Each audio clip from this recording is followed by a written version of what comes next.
Thank you.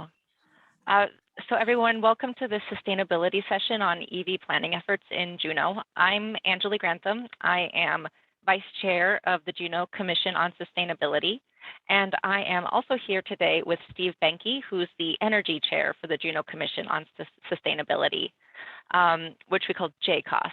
So JCOS is an Assembly-appointed commission, and we're tasked with advising the Assembly on matters that advance the sustainability of our community. And right now, JCOS's current committees are working on solid waste issues, we're working on energy issues, and we're working on assessing climate change impacts within Juneau, as well as outreach. Today, we're welcoming several guest speakers: Lori Sowa from CBJ's Public Works and Engineering, Devon Kibby from the Alaska Electric Vehicle Association, and Alec Mesdag from AELMP. And they're going to provide updates on ongoing planning efforts to expand EV charging infrastructure throughout our community. So many of you that are on the line today know that Juneau is an EV leader in Alaska. EV ownership is definitely rising, and we're lucky to have a robust system of public chargers in place already, but we know that we need more. 29% of Juneau's greenhouse gas emissions derived from highway transportation in 2010, and we know that the rapid electrification of transportation is an essential solution to climate change. So President Biden has recently announced a new goal so that electric vehicles make up 50% of all new car sales by 2030. Also, the infrastructure bill that's currently in the House includes a $7.5 billion for expanding EV charging infrastructure across the nation. These are all very exciting efforts, and there's a lot of work that's underway to retrofit really our regulatory and our built environments to adapt really a 20th century transportation infrastructure to this new 21st century transportation infrastructure that we now are using. This is happening in Juneau as well, and today our speakers are going to talk about the planning that's underway to meet our emerging EV needs. Coincidentally, next week is National Drive Electric Week, and for all of you EV owners that are on the line, you're all invited to the Juneau EV Roundup and Rally. It's happening next Saturday, October 2nd, from noon to 1:30, and everyone will be meeting at 300 Egan Drive, so join the parade. So this webinar is being recorded, and it will be shared on JCOS's webpage in the future. Please use the Q&A button at the bottom of your screen to ask your questions. And then at the end of the presentations, we will turn to the question and answer section of the event. So I will now hand it over to our speakers. All right, thank you very much. So as Julie said, my name is Lori Sowa, and I work for CBJ in the Public Works and Engineering Department. I've been involved with this effort of sort of planning for additional EV charging infrastructure for about a year, and I'm joined today by Devon Kibby and Alec Mesdag, who have a long history in this area and have a lot of good detailed information to share today. So just to put this in a little bit of perspective, so what we're talking about today is expanding the CBJ provided public charging infrastructure, which is really one aspect of some of the work that CBJ is doing to support transition to electric vehicles. There's a lot of work going on through public transit, of course, in the news quite a bit, docks and harbors as well with dock electrification and other work. So today we're going to focus on what we've been doing planning for additional public charging infrastructure. So just to give you an idea of where we are currently, there are 18 public charging sites in Juneau, and 7 of those are on CBJ property. Across all of those 18 sites, we've got 26 public level 2 plugs. 11 of those are on CBJ sites, and we have 4 level 3 or fast charger plugs in Juneau, and 1 of those is on CBJ site. So that's sort of the overview of our current infrastructure CBJ provided. And what I want to do is talk a little bit about how we got to where we are now, what the costs are to support this infrastructure, and then dive into what are the considerations that we are making when we think about expanding this infrastructure. And, you know, this is really can easily be a very overwhelming and paralyzing issue because there's a lot of directions that we could go. We're working in a rapidly changing field. So that's really one of my main goals for this presentation is to let folks in on what we're thinking and how we are planning for expansion of this infrastructure. So again, capital costs for what we've already got out there, about $50,000 in CBJ funds were dedicated to getting us to where we are now.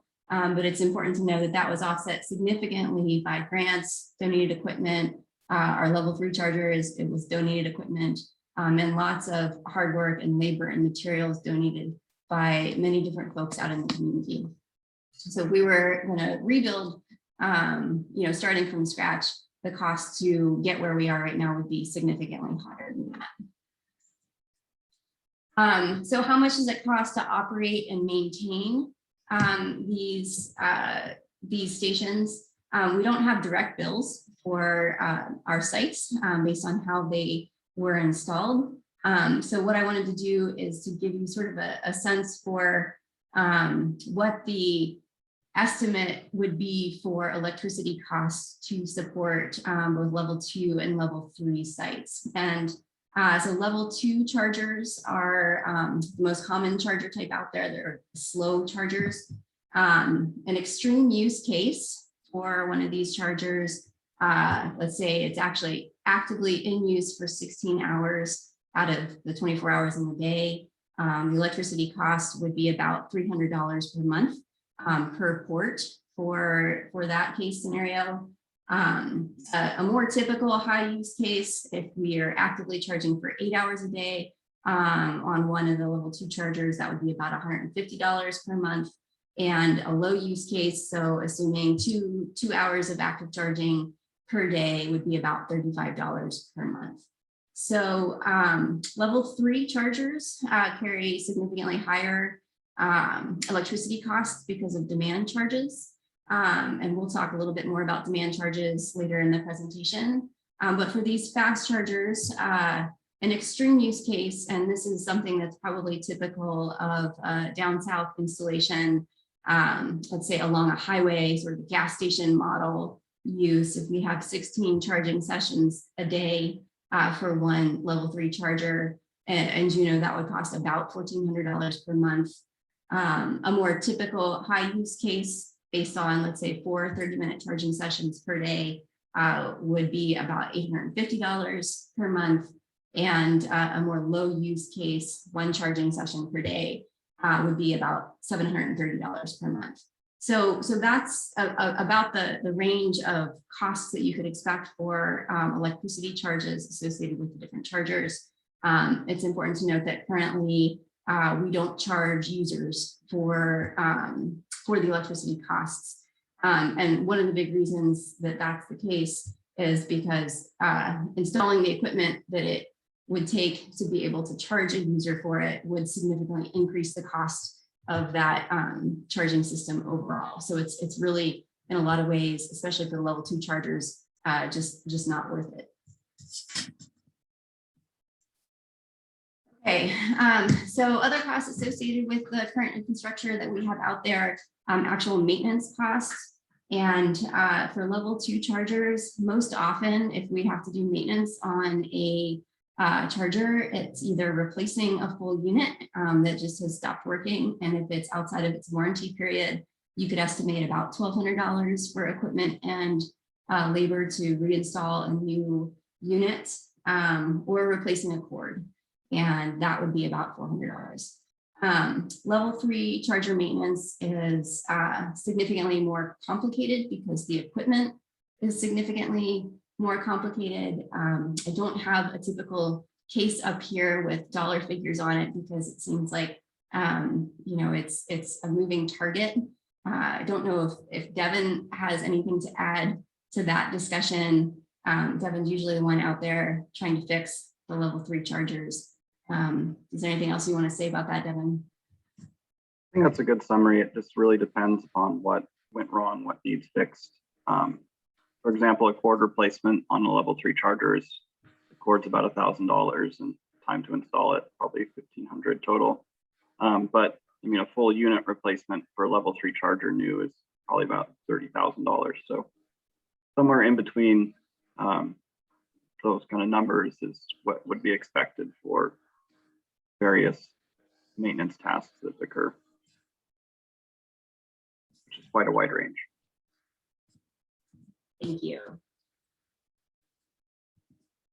Okay, so when we talk about installing more infrastructure, what needs are we trying to meet with more public charger? And we want to think about what those needs are so we can design a system that does actually meet those needs. And really, we're looking to promote EV adoption and support EV users by providing a safety net. So additional charging infrastructure out there at various locations to help relieve range anxiety or concerns about not being able to make it through all of the different places you have to go in the day because your battery doesn't have enough range for that, or charger anxiety.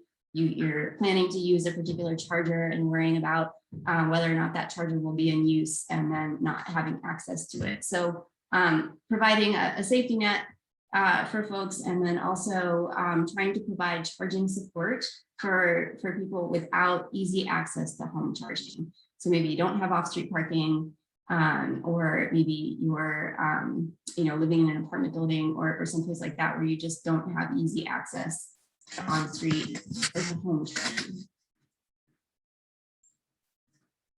And as we go through the costs and we think about the cost of this infrastructure, we want to think about how we meet those needs in a cost-effective way.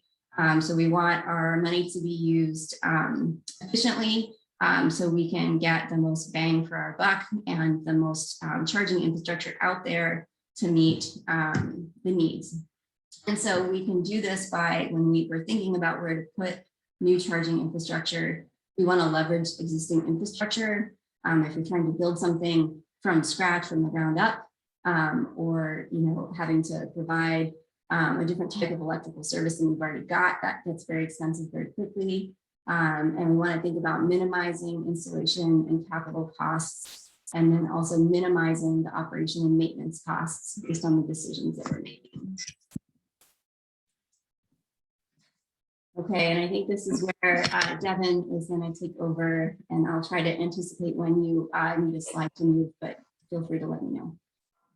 And as we think about that, we've kind of thought about where we've been as a community in terms of EV charging and the models of EVs that we have purchased and seen around town.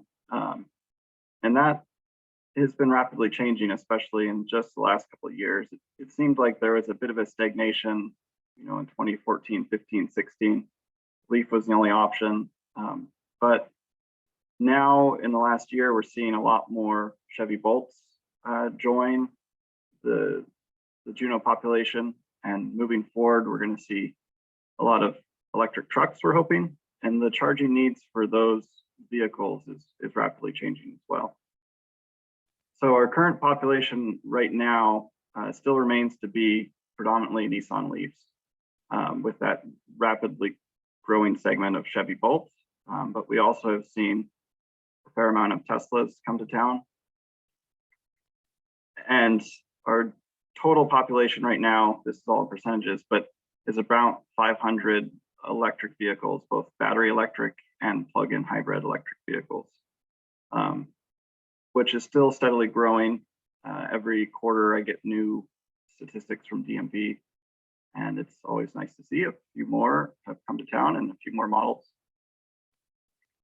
And as I was referring to earlier, the change in battery size between the vehicles has been rapidly changing. So for a Nissan Leaf in 2013, 14, 15, and even 16, they shipped with a 24 kilowatt hour battery.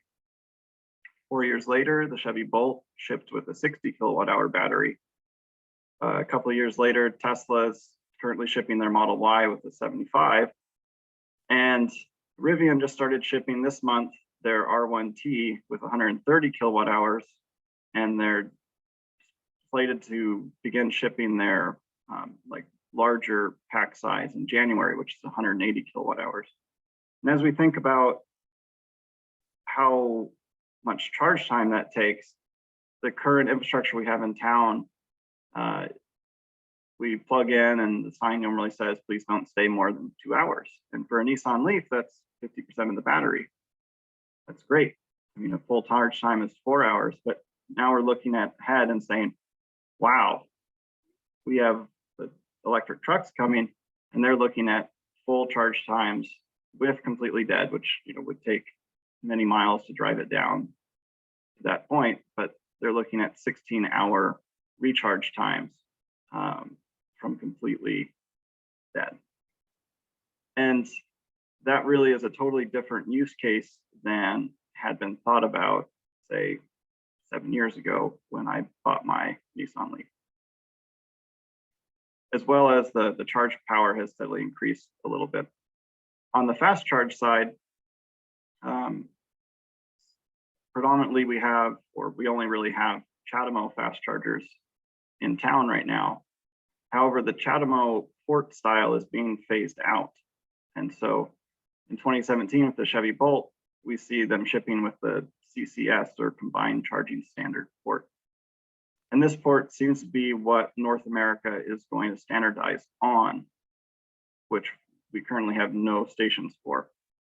Because our equipment in town was donated, the donated equipment was CHAdeMO since it was being phased out, which still services the predominant vehicle in town, the Nissan Leaf, with about 300 of those in town, and only about 70 Chevy Bolts. The interesting thing is that the Chevy Bolt, with its longer range, really drives people to not need fast charging as much we're seeing. However, it's still a want of those owners. Tesla, of course, is still on its own with its own charge port, but it does have adapters to both standards.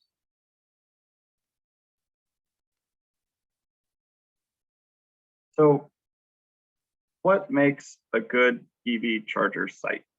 And so we've thought in the previous slides about how do we get the best bang for the buck? How do we get the most EV charge ports out there for the least amount of cost? And how do we get them in, hopefully, the best place possible that serves the need?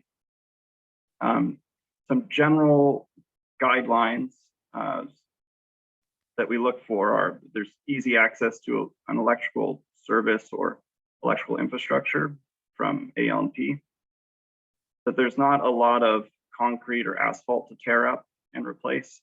That drives the price of installation up. Little to no impact to sidewalks and streets. Again, tearing up asphalt and concrete that needs to be replaced is a big cost driver, as well as considerations for where the charge cord will be when the vehicle is plugged in. So we don't want to be creating trip hazards or nuisances for people who aren't using the service. The location is really key, as we're finding out. It's cool with electric vehicles and the charging stations is that when you think about gas vehicles, you end up with a gas station somewhere on a street corner. And that gas station people don't stay at for very long. And so there isn't a huge drive to have a lot of amenities around a gas station other than, say, a Slurpee machine. Whereas with electric vehicles, people are looking at dwell times, for fast chargers in 10s, 20s minutes, and level 2 charging for hours. And so being able to place those machines near amenities is a plus both to the users and to the use of the machine. And lastly, that the parking management aligns with the charging needs and expected usage. There's a lot of different places where people park, say in the downtown core, and if you're parked on the street too long, you've noticed that someone might come by and ticket you. And so aligning that need for turnover, say in certain areas, to allow more people to park when they're doing small errands versus this, say, electric truck that might need to park for 16 hours, are are drastically different use cases, both in the EV charging, but as well as in parking management. So we're going to drill down a little bit more into what we look at, and Lori's going to.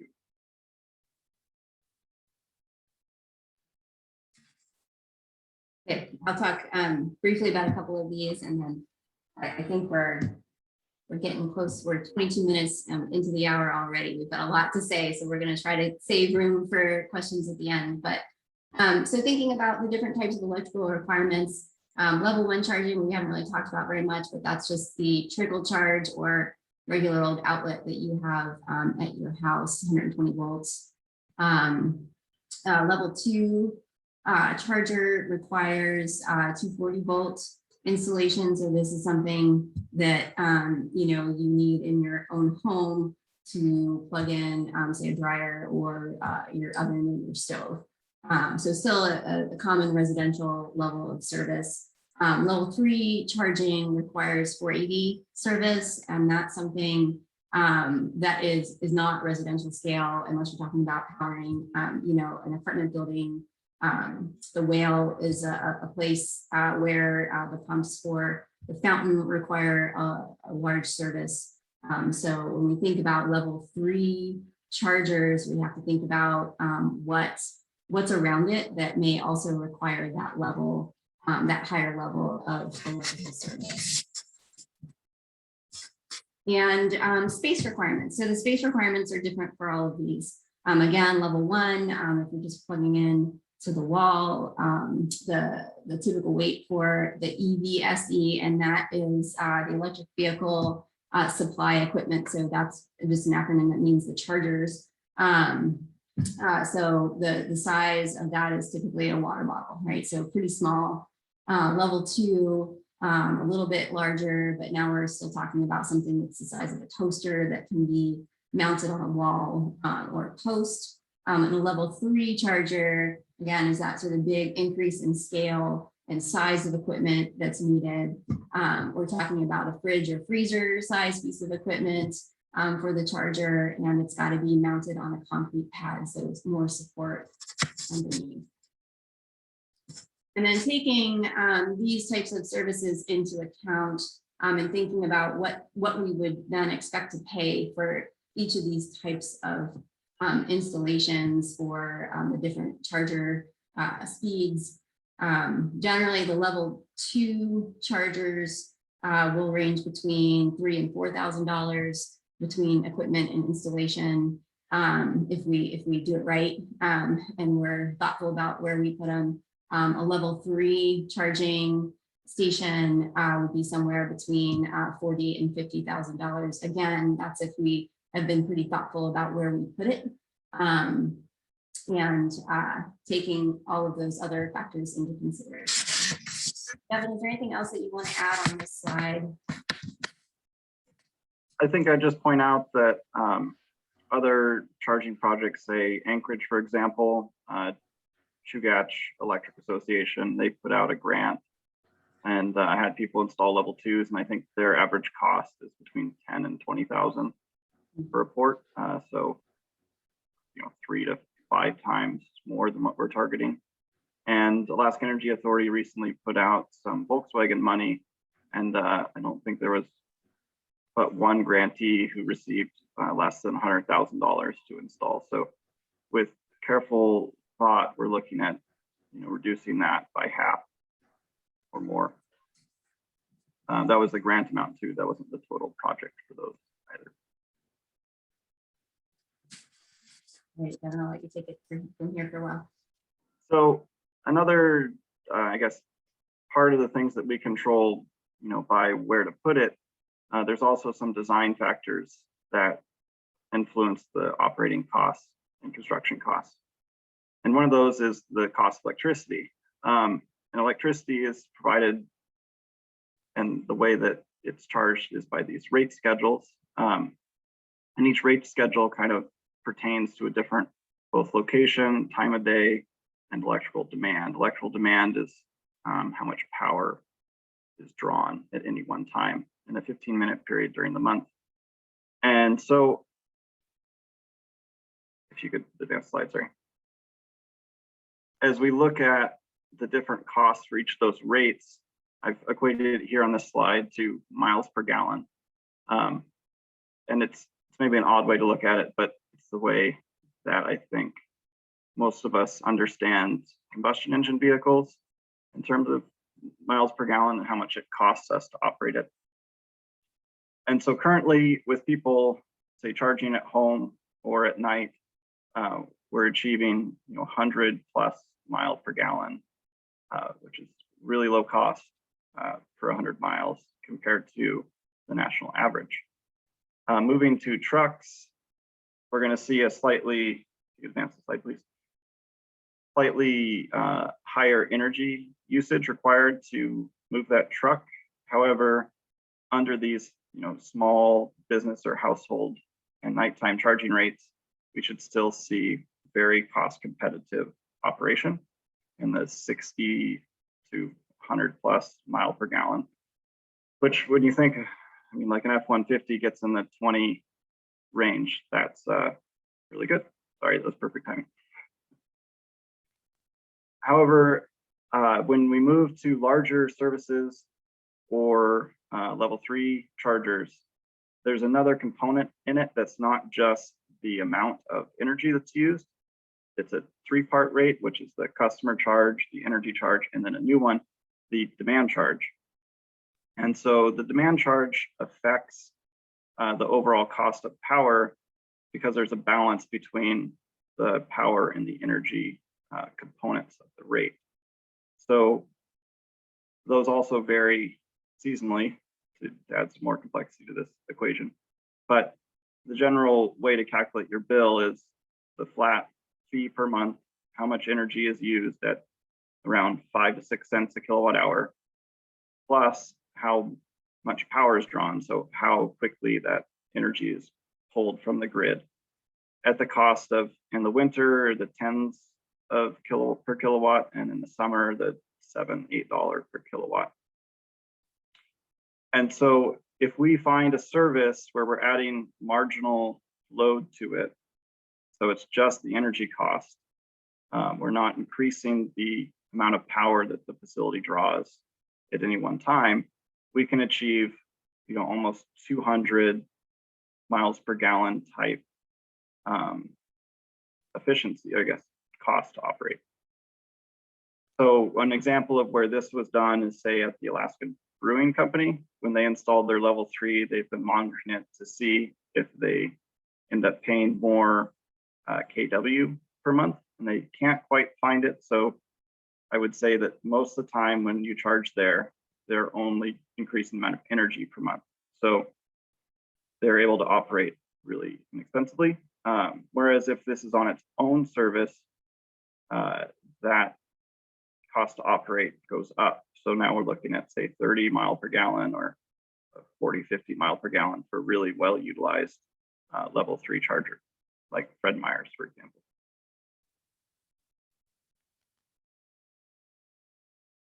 So from that, we've kind of derived 2 separate thoughts. If we're designing a standalone level 2, it'd be good to stay on that rate 20 or the rate 93, the off-peak charging. And if we find a service that is really large, where we're not increasing the amount of power overall, just adding a few bits of energy, kilowatt hours, then that might not be a bad design for level 2. And it would certainly be a great design location for level 3. So to recap, if we're designing a level 2 EV charger, and it's going to be on its own electrical service, then another consideration is not only cost, but is how do you stay on that rate schedule, which means that the rate schedule won't allow for people to have more than 20 kW utilization. And if they do, it kicks you to another demand-based rate schedule. So if we want to stay on that volumetric rate where we're just being charged by kilowatt hour, I need to make sure not to go into that. Another perk is that if it's only EV chargers, it automatically could be included in that rate 93 for when people charge at night so that people are paying even less. The level 2, if we're adding it to a large service, again, requires some analysis to find for raising that peak power per month, and otherwise is probably a good cost per mile. But if we add too much and raise that power amount, then that can reduce the cost to operate, or reduce the effectiveness of that cost to operate. For the level 3, there's just really not enough cars in town that plug in, either paid or free, to achieve a good cost per mile. And the RCA is currently discussing an alternative to this, such as moving to a special volumetric rate just for EV fast chargers for a period of time. However, there's nothing solidified yet for that. So creating an EV only level 3 service is not currently advisable.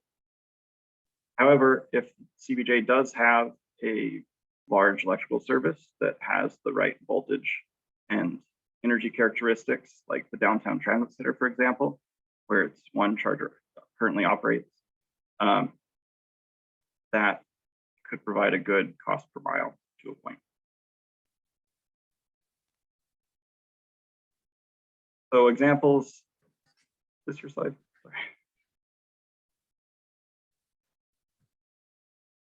We went back and forth on who's going to talk about what, so I will jump in and talk about this one. So just to give you an example of all of the things that Devon just talked about and some of the considerations that we're taking with some of the sites that we're looking at for EV charging, wanted to give these couple of examples to let you in on how we're considering it. So the North Franklin lot downtown is really well situated, close to a lot of activity, a lot of residential neighborhoods. Management of that lot is good. It's 2 hours during the day, but then it's available weekends and evenings for people to park there overnight. Seemed like a great spot that we'd like to see some charging infrastructure because it would serve a lot of people.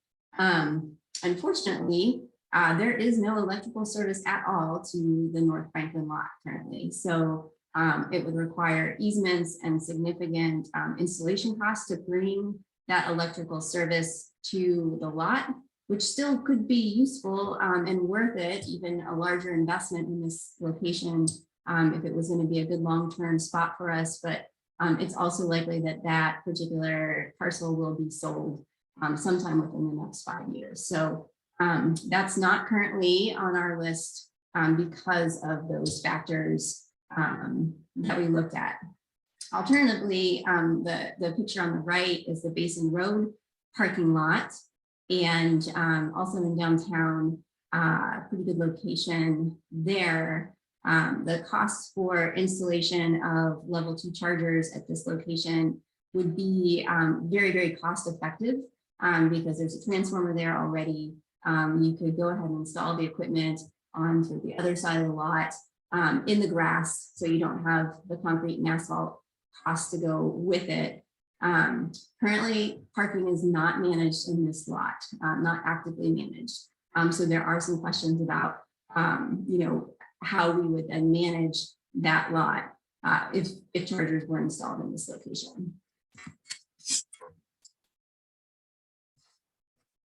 So after taking a look at different places in Juneau, some of the more near-term locations that we're considering for installation of charging equipment, and currently these locations would be for additional level 2 charging, most likely in the near term.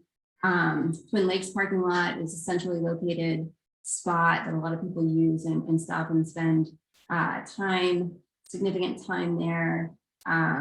Installation costs should be pretty small at this location for all of the reasons that we've talked about.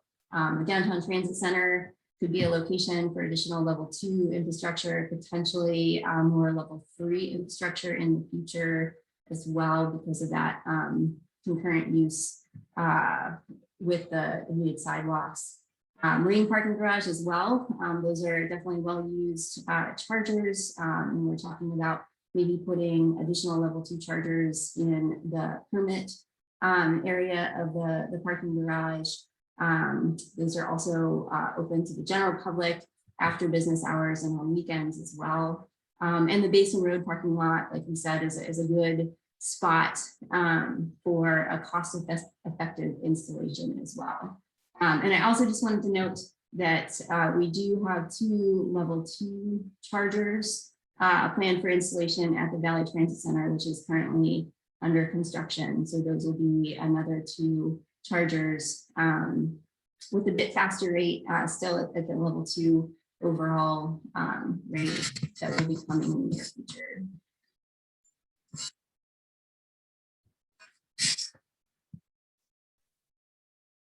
So other things that we've looked at, and I know it's been talked a lot about in town, and just wanted to address maybe why those ideas weren't addressed in, say, the previous slide. So charging equipment must be on the street side of the sidewalk. So places that do have sidewalks, you're trying to cross the cord or the sidewalk with a cord, or you're trying to get infrastructure beneath the sidewalk. That currently is a bit of a construction cost increase, as well as the cord nuisance issue, as well as there's management, cord management concerns for plowing and it also getting hit by cars. In a lot of places in Juneau, the sidewalk isn't nearly as wide as in places that have, say, adopted on-street charging, where there's parking next to the sidewalk, next to a building. Here's the picture on the slide is probably about the widest sidewalk I could find walking on the downtown Hillside neighborhood, which again is not very wide at all. I think if a post was to be added in there and the sidewalk constricted further, it could cause more issues and probably do more harm than good. As well as that installation, the cost of that installation being outside the target table of, say, 3,000 to 4,000 per port for a level 2.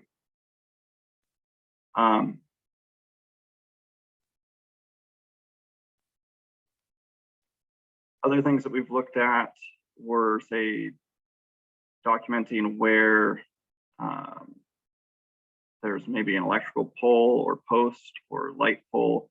We've read a lot about those in other cities. However, for most of Juneau's, say, street lighting, that doesn't jive, say, with how the street lighting was built here.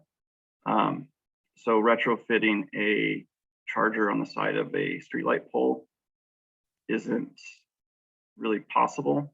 For example, there's been a lot of articles about taking old street lighting infrastructure that had been retrofitted to more energy efficient LEDs and utilizing that capacity for electric vehicle charging. And in Juneau, what we've done most of the time is just remove and replace completely. So that new LED infrastructure has been installed with wire that's sized to that LED light. There's not, say, extra copper in the ground that is to be reallocated for EV charging. Laurie, could you help me a little bit with the rest of this one? Yeah, sure. So, all that being said, we are still looking at spaces that might make sense. And, Ferry Way is an example of a street downtown that has a wide sidewalk. It's angled, pull-in parking. So I think if there's probably one location, I'd have to work with Devon on the electrical service proximity question there. But, that's potentially a spot in the future. But really, because of all of the issues that Devon just discussed, our focus right now is really trying to find parking lots that are in close proximity to residential areas to try to fill that need in a way that makes more economic and sense for the right of way.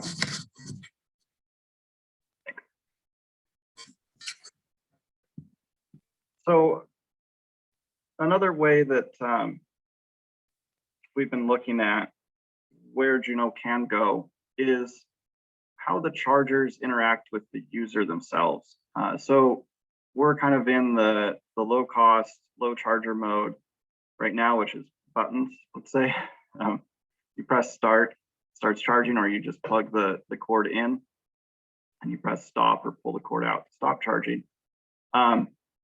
And across the gamut of equipment, there's other options out there that have different durability, reliability, costs, both in terms of the purchase price, the equipment being more expensive, and as well as the ongoing costs associated with using that interface to do these extra things other than start and stop the charging session. And the way EV owners outside Juneau interact with that is, say, RFID, where you have a fob of some sort that you scan by tapping. Other equipment manufacturers use a touch screen, which we've heard a lot about up north, where it gets cold, really cold, the touch screen stops working. The credit card readers that, for example, were disabled on the level 2 Eaton chargers around town. Sometimes those are used to initiate a charge session. And lastly, there's mobile applications that are available for both networked and not networked chargers. And all of those kind of affect how we use these chargers and when we use them. In terms of moving forward, we're always looking at or evaluating what other options are out there and how those fit the needs or the costs and operating costs of these chargers. So city currently owns and operates all of its own chargers. They're not networked, they just exist. You come up, plug in, it starts charging. The previous slide was all about other ways that another layer of complexity can be added to that. And so there exists a whole host of companies who leverage those other mechanisms to provide additional services. Other options that exist in terms of those companies are, say, the companies who own and operate their own infrastructure. They come in, they build the charger, they network the charger on their system, and then the user simply pays them to use the charger, and they also pay the electric bill, I should say. And those companies are EVgo, Electrify America, and a few others. They are investment based, so they will not build in a place that they don't think that they're going to make money. Outside of them, there's other third-party management companies that will not own the equipment necessarily. Some do, some don't. It's kind of a gray area, but they can be kind of broken down into companies that provide networking or network providers, for example, EV Connect. And for a flat fee per year, they will provide the services that are typically payment processing, phone support for users, a mobile app, and as well as provide some data back to the host. Their fees, I've seen quite a lot of variance between these, but I think a good average is $300 per level 2 port and $1,000 per level 3 port. And beyond that, there's people who will do even more turnkey style management. And they include vertically integrated manufacturers like ChargePoint, or other companies who will take services from, say, a network provider, a manufacturer with a warranty, and they'll integrate them together to then provide a turnkey service to a city or a business, for example. And so they also provide the installation and then the maintenance as an ongoing cost to the site host. So this is currently what the other options that are out there. They of course come with increased costs, both upfront for the equipment being more expensive to integrate these additional features, as well as more expensive ongoing, as they're typically fee-based per year for these services, both the networking and the warranty and the on-site support.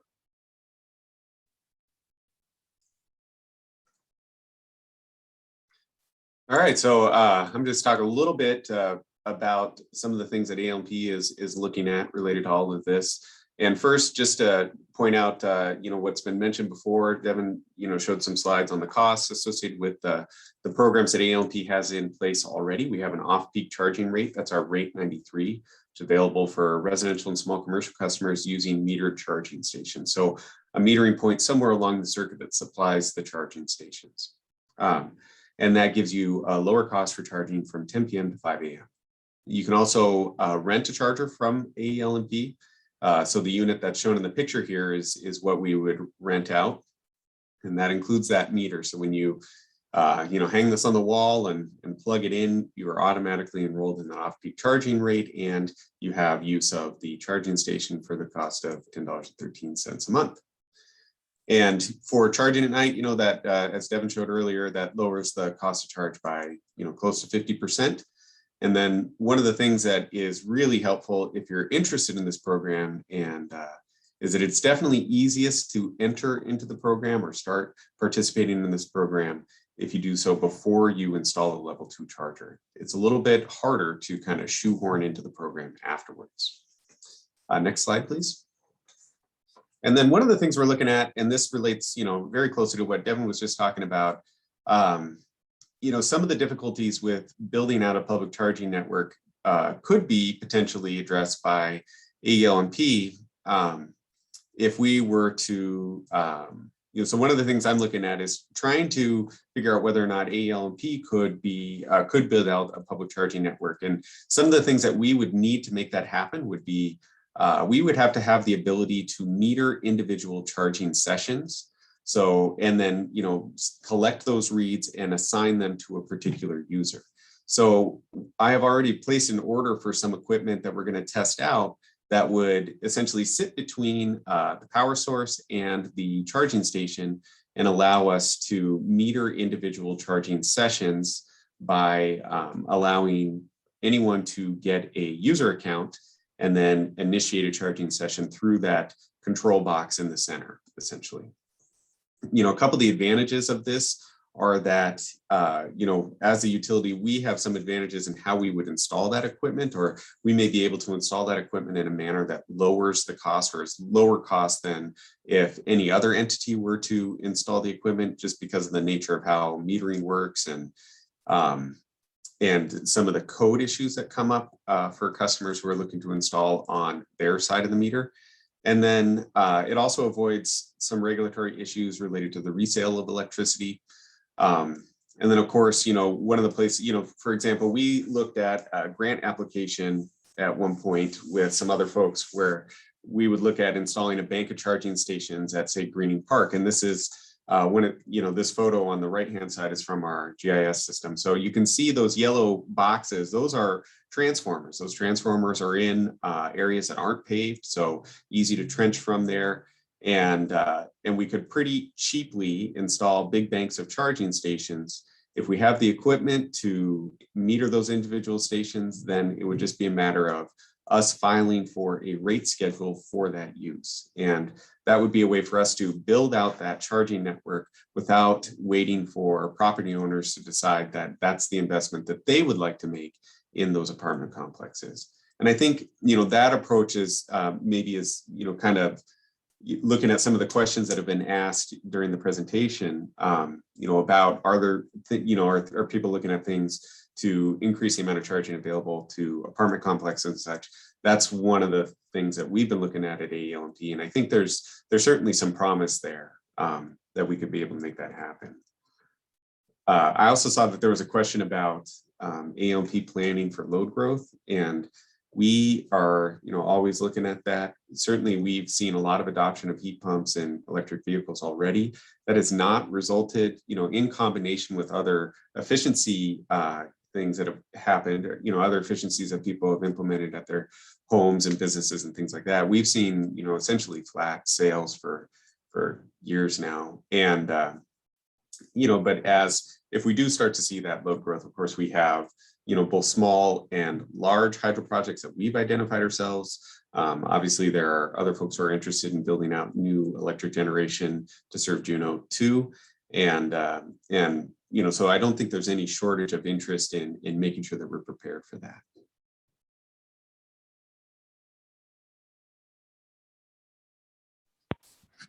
Okay, that brings us to the end of our presentation. We went way over our 30-minute estimate, but hopefully provided a lot of good information, and we're all ready and willing to answer questions that are out there. Thank you, everyone. There is a lot of information to share. I think that there was a question that just disappeared, but and maybe Devon, you already answered it. The question about, is there a reason that level 1 charging isn't being considered as part of this process? Right, I just typed an answer to that one, sorry.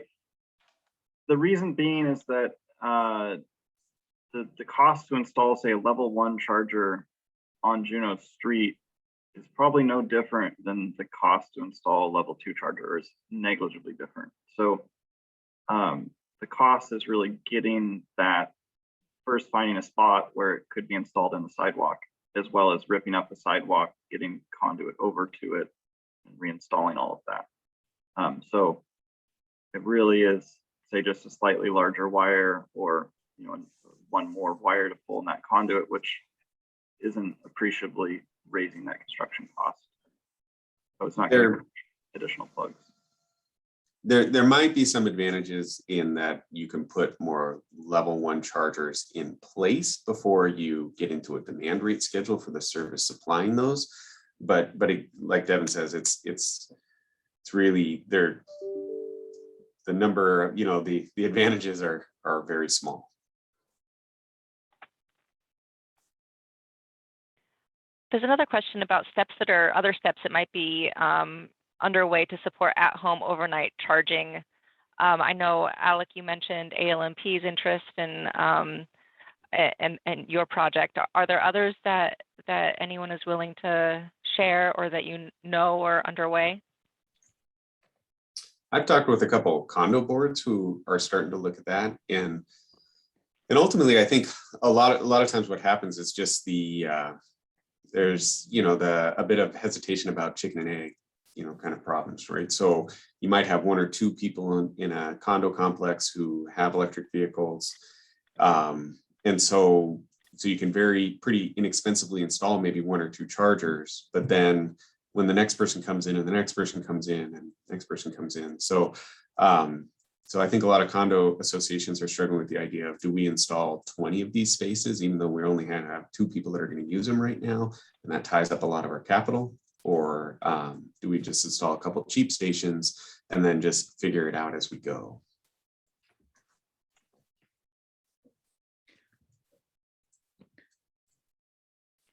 I also see there was a question about if there's anything happening or any interest in modifying the building code to require that charging stations are installed as part of construction. Steve, do you know of anything that's underway for that? Just that there have been questions about it in the past, and I think that the JCOS Energy Committee is interested in looking at that, along with some other issues about the building code. So I think that there's interest in exploring it from our end of things. As long as I got the flow, I don't want to take too much time from public questions, but wanted to thank the panelists on behalf of the Commission on Sustainability's Energy Committee, which has been tracking this topic for a long time. And I had a couple questions for Lori about process and funding, if I could just kick that off. So Lori, one, this is a huge amount of valuable information, and clearly there's been a whole bunch of effort going into this. Can you say anything about next steps, or what do you see as coming as being the next steps? And then there's kind of a related question about funding, because I know that the CBJ, the Assembly has appropriated, sort of a steady flow of money for EV charging through the CIP for the last few years.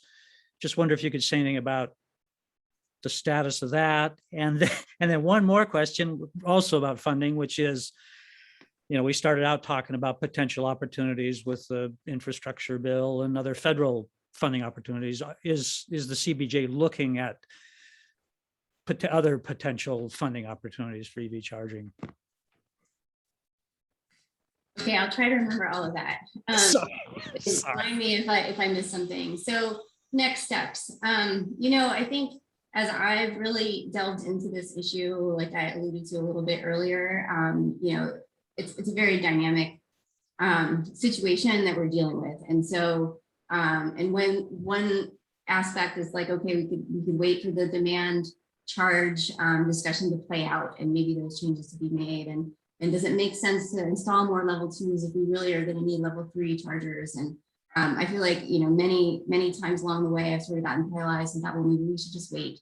And so I think the approach that we're taking at this point, again, specifically with public charging infrastructure, is to try to do what we can now to make incremental improvements to the situation that we have out there. So that's why we're looking at, parking lots that are close to residential areas or places where people are going to spend time, where we can do cost-effective installations. So in the near term, I see this as, those chargers those locations that I laid out as hopefully coming to fruition, over, let's say, the next 6 months to a year. That's not the end of the story, of course, but I think it's what we can do right now that makes sense to incrementally help our situation while we kind of keep our eyes on everything else that's going on and continue to plan for next steps. Funding, you're right, we do have a CIP, a capital improvement project that has funding that has been allocated by the Assembly. So we do have a pot of money to start with to do some of this work. In addition, we're always looking to leverage those funds for grant funds that are out there. And so with Devon and Alec's assistance, we've put in letters of support for various different grant funding opportunities, DOE, Department of Energy, grant funding opportunities as they come along. The most, the one that I do expect to see here pretty soon is through AEA. They have some VW settlement funds that I think a lot of people are familiar with. There's a lot of work that was done up north with that funding. There's supposed to be an application that comes out for support for level 2 charger installations that we're in contact with AEA about and hope to see in the next couple of months, hopefully sooner. That we can then take the funds that we do have and augment them with some of the other money that's out there. Thank you very much. I do want to note the time. It is 1 p.m. However, there is one other question that I think could probably be answered quite quickly. Someone is asking about the time frame for curbside charging downtown. And it sounds like that's still a ways off. Lori? Yeah, I think so. So I guess I'd refer back to, we had a slide about on-street charging, and we have a lot of interest about curbside charging. Unfortunately, there are a lot of challenges and barriers with trying to install that equipment along the curb. So there are some locations that might make sense, but in most cases, it's not going to be cost effective, or we may be causing other issues in trying to install curbside charging. So that's where our current focus is on parking lots. Well, thank you everyone for your time. Attendees, thank you for joining us today. Lori, Devon, and Alec, thanks for sharing your expertise and for your work on this topic. And everyone here is invited to attend any Juneau Commission on Sustainability meeting. We meet on Wednesdays. Anything else I should say, Steve, aside from register for the EV Road Rally? No, except that I think we're probably going to need to have another one of these sessions as things goes along. There's clearly a lot of interesting issues and questions, and sure want to thank all these folks for plugging away at this issue. Yes. Thank you, everyone. Have a great day. Oh, Beth. Wait. Just real quickly, I was multitasking, but Renewable Energy Alaska Project has a fall energy speaker series on October 5th at 12 p.m. via Zoom. That Zoom link has been added to the Sustainable Juneau Facebook page if you're interested. And it's also on the Renewable Energy web page as well. Great. Thanks, everyone. Thank you. Thank you.